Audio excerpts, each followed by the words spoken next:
Hello viewers. आज हम सबक नंबर 14 ऊटी की सैर देखने जा रहे हैं, तो शुरू करते हैं। पहली बात बताई गई है इसमें कि घर के यकसा माहौल से जब आदमी उकता जाता है तो उसके दिल में घूमने फिरने और नए मकामात देखने की ख्वाहिश पैदा होती है। ये तस्वीर देखिए, यकीनन इस तस्वीर को देखकर आपके दिल में कश्मीर जैसे मुकाम के सैर की ख्वाहिश पैदा हो गई होगी। कश्मीर भारत के शुमाल में इंतहाई सर्द और ख़ूबसूरत मुकाम है। भारत के जनूब में नीलगिरी पहाड़ी सिलसिले की एक बुलंद चोटी पर ऊटी भी कश्मीर की तरह एक सियाहत अफ़ज़ा मुकाम है। वहाँ के पहाड़ अगरचे कश्मीरों के पहाड़ों की तरह बर्फ़ से ढके हुए नहीं, मगर बुलंदी की वजह से ऊटी बहुत सर्द मुकाम बन गया है। यहाँ के कुदरती मनाजिर बहुत निहायत ही खूबसूरत है। आइए अब हम इस सबक में ऊटी की सैर करते हैं। रियासत तमिलनाडु में ऊटी एक सेहत अफ़ज़ा मुकाम है। नीलगिरी पहाड़ पर बसा हुआ ये शहर सयाहों की जन्नत कहलाता है। कर्नाटक की राजधानी बेंगलुरु से ऊटी 300 किलोमीटर दूर है। बेंगलुरु से पहले हम मैसूर पहुँचे। यहाँ चिड़ियाघर और राजा का महल देखने के लायक है। रास्ते ही में हमने टीपू सुल्तान शहीद के शहर श्रीरंगपट्टनम को देखा। वहाँ अब किले की वीरानी के सिवा कुछ भी नहीं। हाँ, टीपू सुल्तान की मस्जिद और इनका बना हुआ मंदिर आज भी मासी की कौमी यकजहती और सुल्तान की रवादारी का ऐलान कर रहे हैं। हमने इनके मकबरे की भी ज़ियारत की, जहाँ टीपू सुल्तान के साथ इनकी वालिदा और वालिद हैदर अली की खबरें हैं। दुनिया के मशहूर वृंदावन गार्डन यहाँ से करीब है, जहाँ मौसीकी पर रक़्स करने वाले पानी के फव्वारों को देखकर दिल बाग बाग हो जाता है। ऊपर के पैराग्राफ में जो कि बताया गया है, ऊटी जो कि रियासत तमिलनाडु के में है और नीलगिरी पहाड़ पर बसा हुआ है ये शहर। यहाँ पर बहुत सारे मुसाफिर जो कि आते हैं और यहाँ पर राजा का महल, चिड़ियाघर और टीपू सुल्तान की खबरें वगैरह मौजूद हैं। यहाँ पर वृंदावन गार्डन भी यहाँ पर सबसे ज़्यादा मशहूर है। नीचे के पैराग्राफ में देखते हैं। अब अगले पड़ाव पर ऊटी पहुंचने के लिए हमारी टैक्सी तैयार थी। रास्ते के दोनों तरफ दूर दूर तक फैले हुए जंगलों से गाड़ी गुजर रही थी। अल्लाह तेरी कुदरत, जिधर देखो ज़मीन सब्ज़ लिबास ज़ेब तन किए हुए सहरंगे समा पेश कर रही थी। अभी हम 20 किलोमीटर का भी रास्ता न तय कर पाए थे कि जंगलों में घिरा हुआ बंडीपुर आ गया। ये जंगली जानवरों का मामन है। यहाँ हर तरफ खरगोश फुदकते हैं और हिरन चौकड़ियाँ भी भरते नजर आते हैं।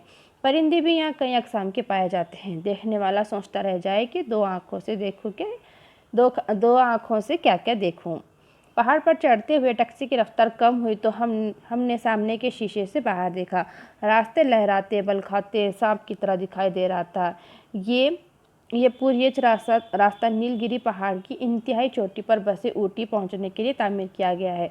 इस रास्ते पर दूसरी जानिब से आने वाली सवारी को देखकर महसूस होता है गोया वो हमारी टैक्सी से आगे निकलकर ऊटी जा रही हो। चक्करदार रास्ता हमारे दिल में खौफ पैदा कर रहा था, मगर बाहर के दिलकश नज़ारे इस खौफ को ज़ायल भी कर रहे थे। ऊटी से करीब करीब एक जगह हमवार रास्ता आया तो पुल के पास ड्राइवर ने नाश्ते के लिए गाड़ी रोक दी। इस पुल के नीचे से बहने वाली नदी पहाड़ी चट्टानों से फिसलती हुई आबशार बनकर आहिस्ता आहिस्ता नीचे गिरती हुई नजर आती है। इस आबशार के पानी में घन गरज और शोर नहीं था, मगर चट्टानों से पानी का फिसलना आंखों को ठंडक पहुंचा रहा था। दिन के 2:30-3 बजे हम ऊटी पहुंच गए। एक होटल में कमरा किराए पर लिया और खाने से फारिग होकर लेट गए। खनक हवा से आंख जो लगी तो बेखबर सो गए। जब आंख खुली सूरज गुरूब होने के करीब था। जल्दी जल्दी तैयार होकर डूबते सूरज का मंजर देखने के लिए हम पहाड़ की चोटी पर पहुंचे। सूरज ज़मीन की गोद में छुपा जा रहा था। वापस लौटे तो शाम का धुंधल का रात के अंधेरे में गुम हो रहा था, मगर ऊटी की सड़कें और चौराहे रोशनी में नहा रहे थे। ठंडे मौसम की वजह से हमने रात का खाना कमरे में ही मंगवा लिया। खाना खाने के बाद देर रात तक गपशप करते रहे। सुबह आंख खुली तो होटल में बड़ी गहमा गहमी का आलम था। हर शख्स जल्द से जल्द होटल से निकलकर सनराइज पॉइंट पर पहुंचना चाहता था। लोगों के साथ हम भी निकल पड़े। बच्चों का इश्तियाक कुछ ज़्यादा ही था। सर्दी में ठिठुरते हुए वो हमारे साथ तुलू होते हुए सूरज का मंजर देखने के लिए आ गए। शफक की लाली धीरे धीरे जर्द होने लगी और ज़मीन की ओट से निकलते सूरज ने अपना चेहरा दिखाया। परिंदों की चहकार और ठंडी ठंडी हवा की सरसराहट में ये मंजर दिल को मोह लेने वाला था। सूरज निकलने का नज़ारा करने के बाद हम ऊटी का मशहूर गवर्नमेंट बोटानिकल गार्डन देखने के लिए चल दिए। पहाड़ के सदर दरवाजे ही से खुशनुमा सब्ज़ा ज़ार नज़र आया, जहाँ रोश रोश पर फूलों की रंगीनियाँ बिखरती क़तारें फ़िज़ा को मुअत्तर कर रही थी। हर तरफ फूल ही फूल नज़र आ रहे थे। न जाने कैसे कैसे रंगों का हुस्न इन फूलों में बिखरा हुआ था। यहाँ सब्ज़ार पर चलने फिरने की ममानत है, मगर मौका पाते ही हमारे बच्चे कहीं कहीं हरियाली पर दौड़ लगा ही लेते थे। इस गुलशन की सैर के बाद हम टैक्सी के ज़रिए हम डोडा बिट्टा पहुँचे। ये नीलगिरी की सबसे ऊंची चोटी है। यहाँ ऊटी और आतरफ की बस्तियों के ऊंचे ऊंचे मकानात बच्चों के खिलौनों की मानिंद दिखाई देते हैं। पहाड़ की बुलंदी और खाई की गहराई के खौफ को हमने वहाँ की मज़ेदार चाय पीकर दूर किया। हरी हरी पत्तियों से बनाई हुई ये चाय डोडा बट्टा का मशहूर मशरूब है।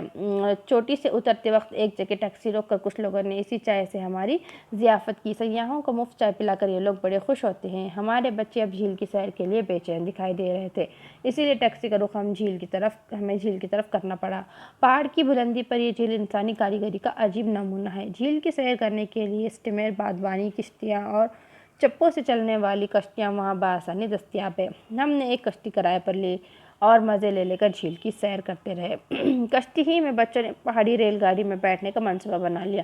झील की सैर के बाद हम रेलवे स्टेशन पहुँचे और टिकटें खरीद कर रेलगाड़ी में बैठ गए। ये रेलगाड़ी दीगर रेलगाड़ियों से मुख्तलिफ है और निहायत धीमी रफ्तार से पहाड़ी के नशीब व फराज में उतरती चढ़ती है। आमतौर पर रेलगाड़ी 2 पटरियों पर चलती है, मगर इस गाड़ी की 3 पटरियाँ हैं। 2 पटरियों के बीच की पटरी दंदानेदार है और हर डब्बे के नीचे इस पर चलने वाला पहिया भी दंदानेदार लगाया गया है। जब ये ढलान में उतरती है या बुलंदी पर चढ़ती है तो पहिया बीच की पटरी के खांचों में फंसकर गाड़ी को फिसलने से रोकता है। ये गाड़ी जब पहाड़ियों में चक्कर काटती है तो पहाड़ी के दामन में फैले हुए कुदरती मनाज़िर बड़े हसीन दिखाई देते हैं। डब्बे में बैठे बैठे हमने नीलगिरी पहाड़ में आबाद टोडा कौम की झोंपड़ियाँ भी नजर आई। हिंदुस्तान की कदीम तरीन दारवीर कौम में इन लोगों का शुमार होता है। साइंस की तरक्की के ज़माने में भी उन्होंने अपने कबायली तर्ज माशरत को नहीं छोड़ा। काश्तकारी और गल्लाबानी के पेशे में मस्त ये लोग दुनिया की रंगीनियों से बेपरवाह हैं।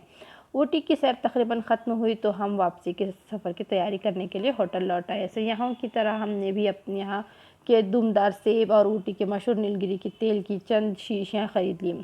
1:30 बजे वापसी का सफ़र शुरू हुआ। रास्ते में भारत का मशहूर फिल्मी सनती मरकज़ दिखा। फिल्मों में दिखाए जाने वाले अनगिनत मनाजिर यहाँ के मैदानों, जंगलों और पहाड़ियों में फैले हुए हैं। रात 11 बजे बेंगलुरु से हमारी ट्रेन थी, इसीलिए बेंगलुरु पहुंचकर हमने स्टेशन से करीब के बाज़ार से बच्चों के लिए खिलौने और मिठाइयाँ खरीदी और रेलवे स्टेशन पर आ गए। ट्रेन में अपना सामान सीटों के नीचे रखकर हम इत्मीनान से बैठ गए और गाड़ी छूटने का इंतज़ार करने लगे। व्यूअर्स, इस पूरे सबक में हमने ऊटी की सैर के बारे में पूरा पढ़ा और ऊटी के हर एक मनाजिर को यहाँ पर मुसन्निफ़ ने बहुत ही दिलकश और बहुत ही खूबसूरत अंदाज में पेश किया, मानो जैसे हम ऊटी घूमकर आ चुके हों। नीचे मानी इशारत दिए गए हैं। रवादारी यानी कि सबके साथ यकसा सुलूक करना। ज़ेब तन करना यानी पहनना। सहर अंगेज़, जादू भरा, जादू का असर पैदा करने वाला। चौकड़ियाँ मारना यानी दौड़ना। पुर पीछ यानी कि पीछेदार घुमाव वाला। खनक यानी कि सर्द। धुंधलका यानी कि शाम का हल्का अंधेरा। गमहा गहमी यानी भाग दौड़, जल्दी जल्दी काम करना। इश्तियाक यानी शौक़, मुअत्तर करना, खुशबू फैलाना। मशरूब पीने की चीज़। नशीब व फराज, उतार और चढ़ाव। दंदानेदार यानी खांचे वाला। और तर्ज माशरत यानी ज़िंदगी गुजारने का ढंग। नेक्स्ट वीडियो में हम नया सबक या नए नज़्म देखेंगे। वीडियो देखने के लिए आपका बहुत बहुत शुक्रिया।